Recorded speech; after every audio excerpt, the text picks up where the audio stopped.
Hello citizens, it's Man City 2, Brentford 0. This is the match reaction, and before I get into how boring the game was, I want to say I wasn't too far off with the lineup in the preview. The only difference was we didn't play Walker, we played Stones on the right, and I think Stones had a really good game. At first you're wondering why is he playing Stones at right back. I know we've done it before, I think it was against Leeds at home, but he's probably getting ready for the Champions League restarting up because Walker's banned for the sporting game. So he's probably going to play Stones right back, so I can see why he did it.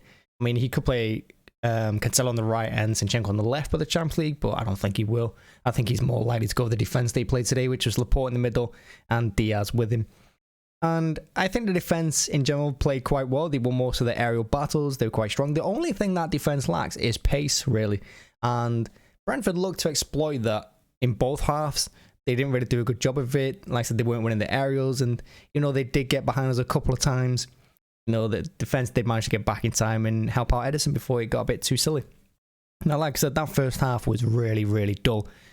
It felt like nothing happened in it. I don't think we had a shot for the first half hour. Like I said, I don't think Brentford were, playing to us. I don't think they were trying to attack us. I think they were trying to suck up that pressure and hit the long ball.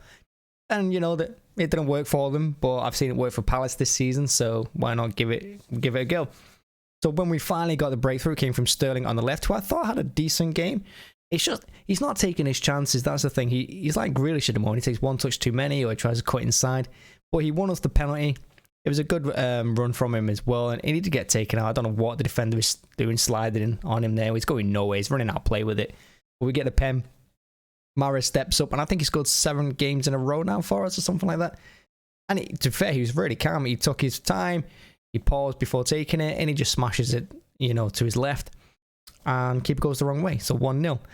And we went in at half-time 1-0 up. Now, we did play, like I said, Mahrez on the right, Sterling on the left, and Foden in the middle. And the reason I don't like Foden in the middle usually, although I did say that was going to be the lineup in the preview, is that Foden is brilliant on the left. Foden is brilliant when he plays like the Bernardo role. But when he's up front on his own, there's nothing much he can do. There's a few times Edison plays the ball long up to him. And Foden's just, there's 3 defenders on him. Foden can't do a thing. He can't hold the ball up. He's not big enough. All he can do is try and lay it off. He's not going to win headers. And I think he's kind of wasted in the middle. I think if we played him on the left and Sterling in the middle, I think we would have had a bit more luck going forward. But then again, like I said, I don't think Mahrez really did much today. He scored his penalty, but there weren't many attacks going down that right-hand side. And I think in the second half, when they took him off for Grealish, I think that was the right call. Now, yeah, I think second half was a little bit better. We played a bit more pace. I think that was the one thing we lacked in the first half, a little bit more speed in the passing and playing forward. I thought De Bruyne was brilliant in that second half. He got up and down the pitch well. He was on the right-hand side, left-hand side. He's putting in tackles. He was winning the ball back. His passing was good. And, of course, he got his goal as well. Again, we pressured that goalkeeper. That goalkeeper did not like having the ball at his feet. But in the second half, I think it was Grealish closing him down after he'd come on. And it goes out to Sterling, who, again, fluffs his lines. Keeper saves it, but it falls to De Bruyne, and De Bruyne slots it in. And I think if De Bruyne hadn't done that, it could have been a nervy last 10 minutes or so. But he got the goal, and I think De Bruyne deserved that. Cancelo got man of the match, and now Cancelo had a great game. Don't get me wrong, he had a few shots. He was a bit unlucky with a few of them. He's going to score eventually, but I think Cancelo did great on the left-hand side. But for me, De Bruyne, honestly, who's ever on the pitch, and I think his work rate is so understated. I don't think people appreciate how hard he works off the ball. And today he was fantastic. Like I said, he was popping up on the left side of our own box, the right side, winning back the ball. And he was starting attacks as well. And obviously things were going through him in the middle. And I think he had a great game. Now, Grealish came on, and I wasn't surprised. I did say I would have brought him on sooner than he did and put him in the middle, which he did. And that's when Sterling went on the right-hand side. I thought Grealish did well. He carried the ball well. But again, he just does that one touch too many. And I think there was one moment in the second half where I was like, just shoot. But he doesn't. He has to take it around another defender. But hey, I mean, Eon came on for, 20 minutes or so. And Gundogan came on. And Gundogan, I like Gundogan because Gundogan comes in and he controls the ball well. He's always got a good first touch. And he just dictates play. And I think with him and De Bruyne in the middle, I think them two really, really run the midfield superbly, no matter who they play against.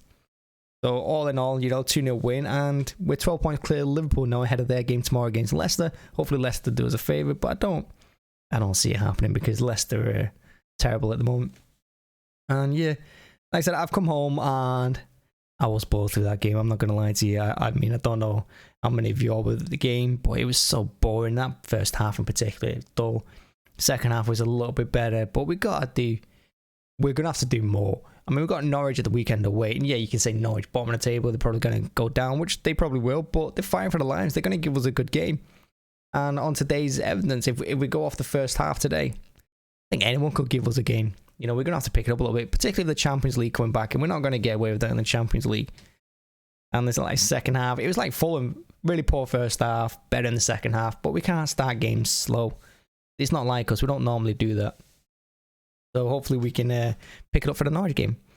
And yeah, my man of the match, like I said, I would go to De Bruyne. I thought he was brilliant today. I don't think anyone had a particularly bad game. Yeah, I don't think anyone had a bad game, but I just mixed halves. It was a game of two halves for us. And even though we had the penalty in the first half, we really didn't do anything else. And second half, we could have wrapped it up. And yeah, Brentford didn't really give us a game, really. They just tried to soak up the pressure and hit the long ball over the top. And it didn't quite work out. So yep, that's my match reaction. Thanks for watching. And as always, please do hit the like button and the subscribe. I'd really appreciate it. And I will catch you again. Thanks so much for watching. Bye-bye.